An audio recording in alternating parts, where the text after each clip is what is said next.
എബ്രായ ലേഖനത്തിൽ ക്രിസ്തു എപ്രകാരം വെളിപ്പെട്ടിരിക്കുന്നു എന്നുള്ളതാണ് ഇന്ന് ഈ ഷോർട്ട് വീഡിയോയിൽ നമ്മൾ പഠിക്കാൻ പോകുന്നത്. പുതിയ നിയമ പുസ്തകങ്ങളിലെ ഏറ്റവും ശ്രേഷ്ഠമായ പുസ്തകമാണ് എബ്രായ ലേഖനം. ലേവ്യ പുസ്തകത്തിന്റെ വ്യാഖ്യാന ഗ്രന്ഥമെന്ന വേദപഠിതാക്കൾ ഈ പുസ്തകത്തെ വിലയിരുത്തുന്നു. ഈ പുസ്തകത്തിന് 13 അധ്യായങ്ങളാണുള്ളത്. ഈ 13 അധ്യായങ്ങളിൽ ആദ്യത്തെ 10 അധ്യായങ്ങളിലും നമ്മുടെ കർത്താവായ യേശു ക്രിസ്തുവിന്റെ ബഹുവിധങ്ങളായ ശ്രേഷ്ഠതകളെ കുറിച്ചാണ് പറയുന്നത്.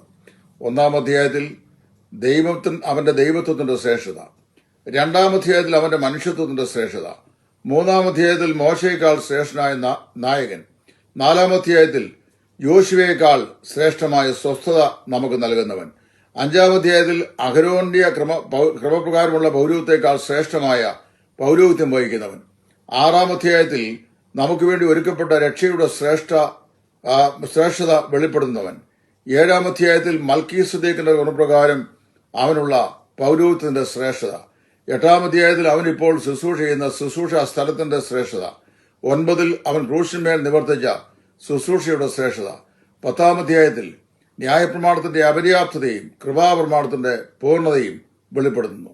11-ാം അധ്യായത്തിൽ വിശ്വാസികളുടെ വിശ്വാസത്തിന്റെ ശ്രേഷ്ഠതയും, 12-ാം അധ്യായത്തിൽ വിശ്വാസത്തിന്റെ നായകനായ യേശു ക്രിസ്തുവിന്റെ ശ്രേഷ്ഠതയും, 13-ാം അധ്യായത്തിൽ കർത്താവായ യേശു ക്രിസ്തുവിൽ വിശ്വസിക്കുന്ന ദൈവമക്കൾക്ക് ലഭിച്ച ഭാഗ്യകരമായ പ്രത്യാശയുടെ ശ്രേഷ്ഠതയും വിവരിക്കുകയാണ്.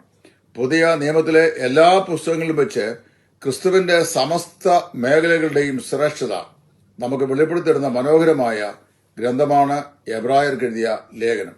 ഈ ലേഖനത്തിലെ അതിപ്രധാനമായിരിക്കുന്ന 2 വിഷയങ്ങൾ ക്രിസ്തുവിന്റെ അഹരോന്റെയും പൗരോഹിത്യത്തിന്റെ ക്രമവും അതുപോലെ മൽക്കീസദേക്കിന്റെ ക്രമപ്രകാരമുള്ള പൗരോഹിത്യത്തിന്റെ ക്രമവുമാണ്. ഈ 2 ക്രമങ്ങളിലും കർത്താവായ യേശു ക്രിസ്തു എങ്ങനെ നമുക്ക് വേണ്ടി അതിശ്രേഷ്ഠയുള്ള മഹാപുരോഹിതനായിരിക്കുന്നു എന്ന് വിവരിക്കുന്നു. അവൻ അഹരോന്യ ക്രമപ്രകാരം പുരോഹിതനാകാൻ സാധിക്കുകയില്ല, കാരണം അവൻ ലേവ്യ ഗോത്രത്തിൽ ജനിച്ചവനല്ല. ആകയാൽ അഹരോനേക്കാൾ ശ്രേഷ്ഠമായ ഒരു ക്രമം അവൻ തന്നെത്താൻ സ്വീകരിക്കുകയാണ്. യാഗ അർപ്പകനും യാഗവസ്തുവും താൻ തന്നെയായി താൻ അഹരോന്റെ ക്രമത്തിൽ ഏറ്റവും ശ്രേഷ്ഠമായ ഒരു യാഗം അർപ്പിക്കുന്നു.